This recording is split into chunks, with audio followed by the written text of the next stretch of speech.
Hi, my name is Wheeler. These are 4 feral cat shelters that I built for my wife a couple years ago. As you can see, they're a little weathered, but they're still in good shape on the inside, nice and dry. Take them out once a year to replace the straw. You want to use straw, not hay, because straw has less moisture in it than hay does. I went pretty elaborate on these. I built them out of plywood, 2x4s, and I used this roofing material to make them waterproof. You can build them out of almost anything you want, but there's 3 things that you really need to keep in mind. 1, this is about 1.5 feet off the ground. In New Jersey, that's pretty good for snowfall.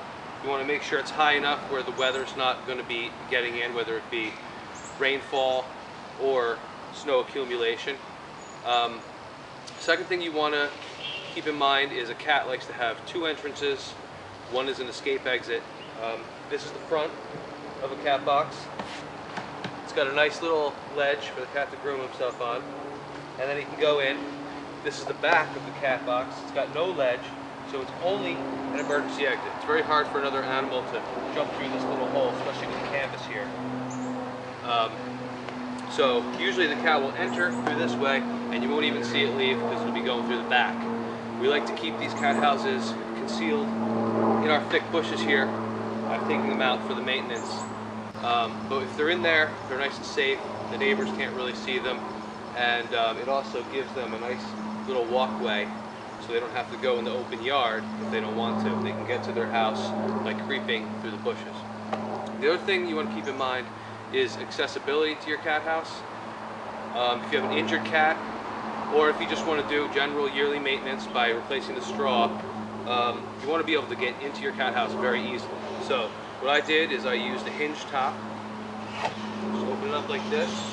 It's got a little latch on the side. Just latch it in place, and then you're free to deal with your injured cat, or to take this straw out and put new straw in, which is what we're doing today.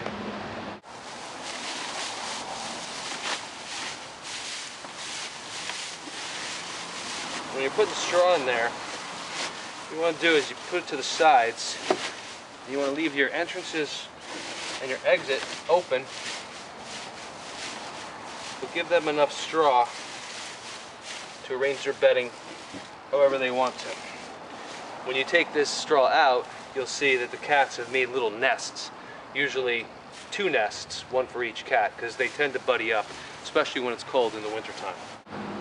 If you follow these directions and you spay and neuter your ferals and you feed them regularly, you can have happy ferals all year long, even if it's a bad winter.